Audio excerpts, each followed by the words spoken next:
Summary of My Tailor by D.H. Lawrence. In D.H. Lawrence's essay, My Tailor, the author provides a vivid personal account of his relationship with his tailor, presenting an intricate portrayal of the man, his craft, and the philosophy embedded in his work. The essay explores the individuality of the tailor, emphasizing his meticulous attention to detail, pride in craftsmanship, and the almost spiritual connection he has with his art. Lawrence draws attention to the tailor's modesty and commitment to quality, traits that sharply contrast with the industrialized, impersonal production of clothing that dominates the modern world. The tailor is described as an artist of his trade, whose work transcends mere utility. His deep understanding of fabric, cuts, and fitting reflects not just skill, but a soulful engagement with his craft. Lawrence admires the way the tailor personalizes each garment, catering to the unique needs and personalities of his clients.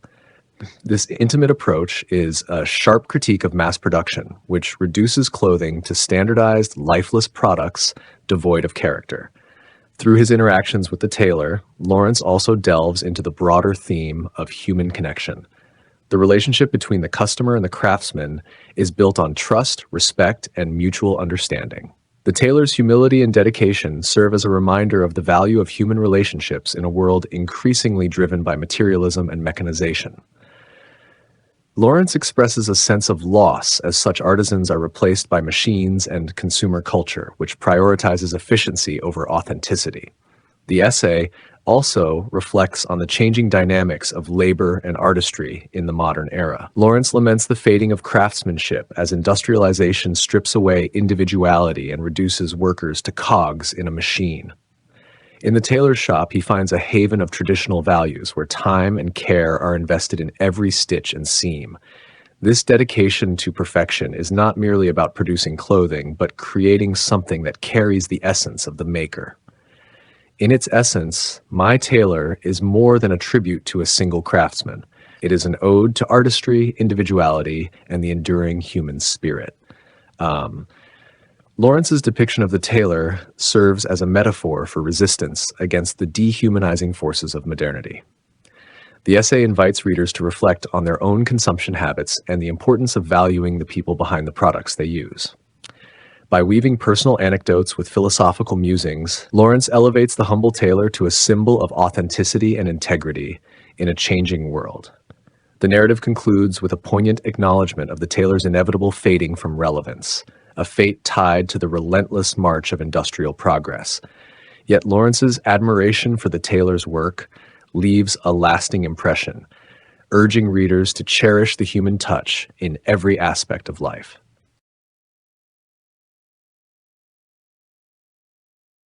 Summary of The Necklace by Guy de Maupassant. The Necklace is a poignant short story by Guy de Maupassant that explores themes of vanity, pride, materialism, and the consequences of deception. The narrative centers on Madame Mathilde Loisel, a young, beautiful woman who dreams of wealth and social prestige, but is married to a modest clerk. Dissatisfied with her simple life, Mathilde feels trapped by her circumstances and yearns for luxury, elegance, and admiration. One day, Mathilde's husband brings home an invitation to an extravagant ball hosted by the Ministry of Education, hoping it will bring her joy. However, instead of being excited, Mathilde laments her lack of a suitable dress. Her husband, eager to please, sacrifices his savings of 400 francs to buy her a gown. Still, Mathilde feels incomplete without jewelry to enhance her appearance. To solve this, she borrows a stunning diamond necklace from her wealthy friend, Madame Forestier. At the ball, Mathilde dazzles everyone with her beauty and charm, reveling in the attention she receives. However, her happiness is short-lived. Upon returning home, she discovers that the necklace is missing. Panicked and ashamed, Mathilde and her husband search everywhere, but fail to find it. Fearing the consequences of her carelessness, Mathilde decides to replace the necklace without informing Madame Forestier. The couple spends their entire savings and takes on enormous debts to purchase a replacement, plunging themselves into a life of poverty. Over the next 10 years, they work tirelessly to repay the debt.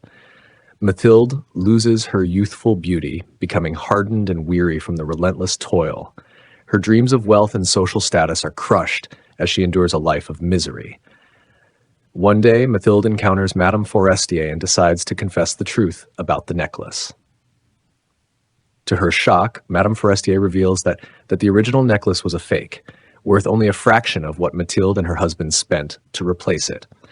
This devastating twist underscores the story's central irony and highlights the futility of Mathilde's sacrifices. Through the necklace, Maupas delivers a powerful critique of vanity and materialism, illustrating how the pursuit of superficial wealth can lead to devastating consequences. The story's ironic ending serves as a cautionary tale about the dangers of pride, the value of honesty, and the harsh realities of life. Summary of The Shadow in the Rose Garden by Stephen Leacock.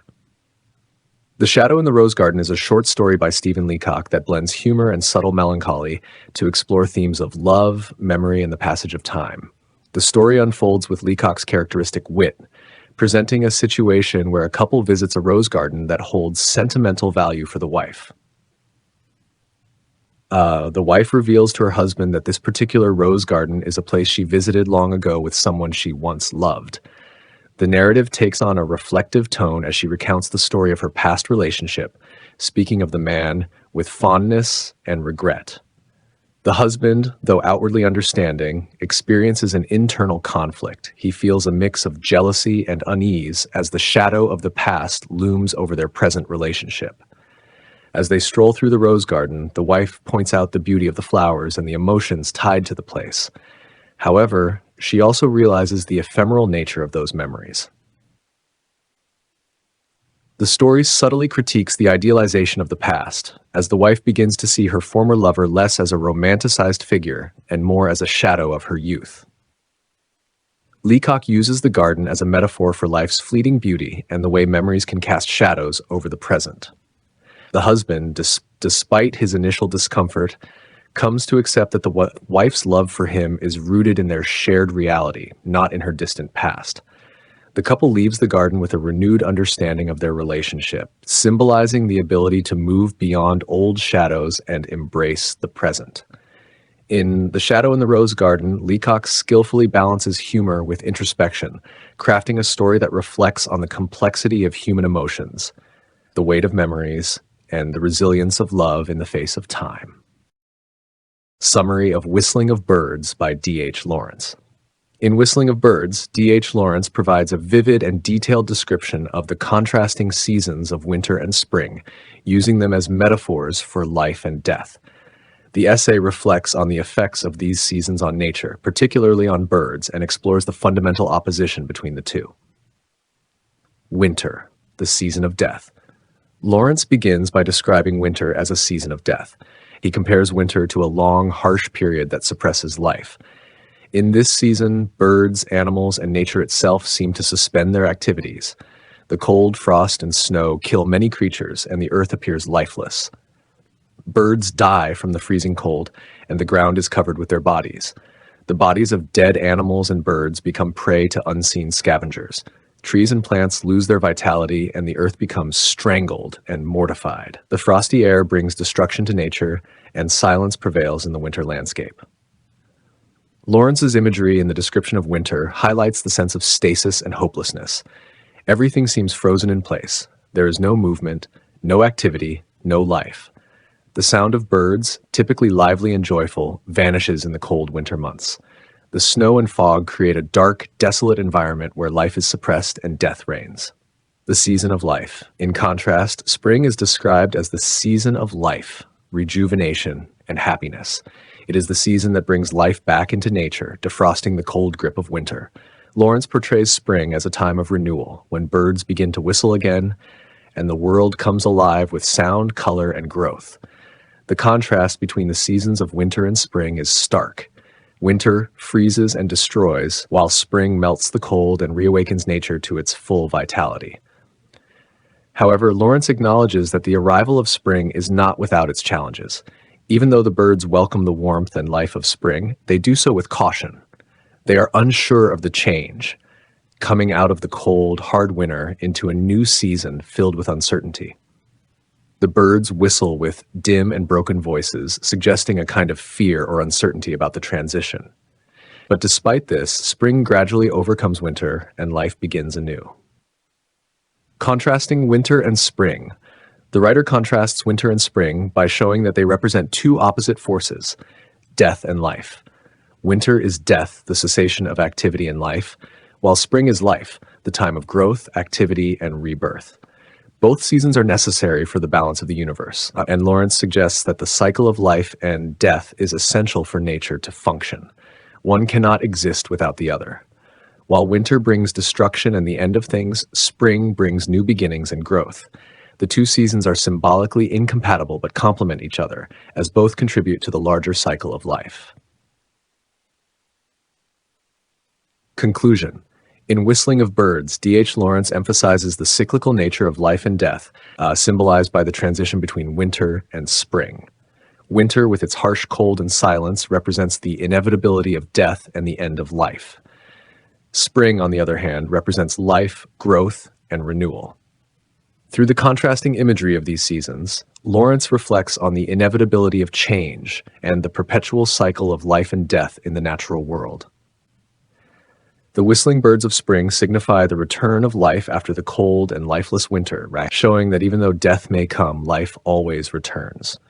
This essay is a meditation on the dual nature of existence, how life and death, though opposites, are inseparable and necessary for the ongoing cycle of nature. Summary of Riders to the Sea by J.M. Synge. Riders to the Sea is a one-act tragedy by Irish playwright J.M. Synge. Set on the remote Aran Islands, the play explores themes of death, fate, and the harsh, unforgiving power of nature. The plot centers on Moria, an elderly woman who has already lost many of her family members to the sea. Her remaining children, Bartley and the young children, are all that remain of her once large family. The play opens with Moria's daughter, Nora, and her sister, Kathleen, talking about their brothers. Moria, who has already lost her husband and several sons to the sea, is fearful for Bartley, her last surviving son.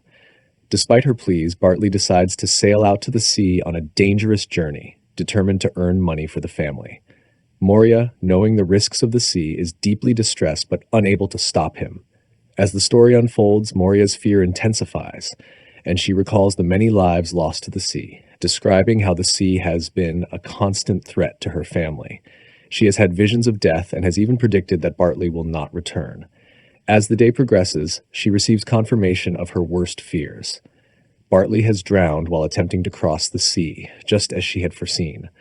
Moria's grief is overwhelming, but it is also marked by a quiet resignation. She understands that death is inevitable and that the sea is an unstoppable force.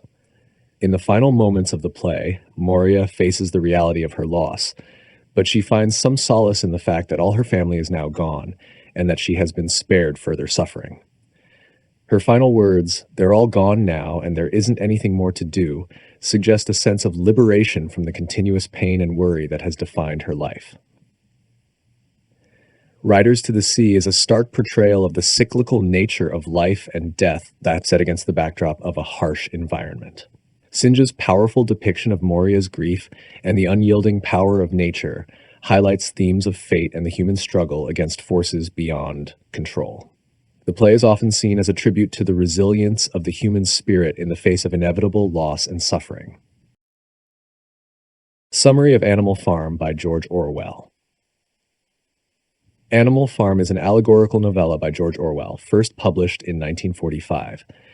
The story takes place on a farm where the animals overthrow their human owner, Mr. Jones, and take control of the farm to establish a society based on equality and freedom.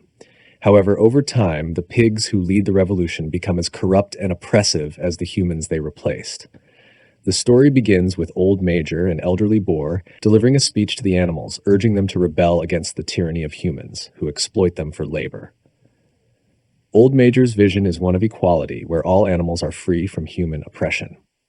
After his death, the animals, inspired by his speech, stage a revolt and expel Mr. Jones from the farm, renaming it Animal Farm to symbolize their new egalitarian society.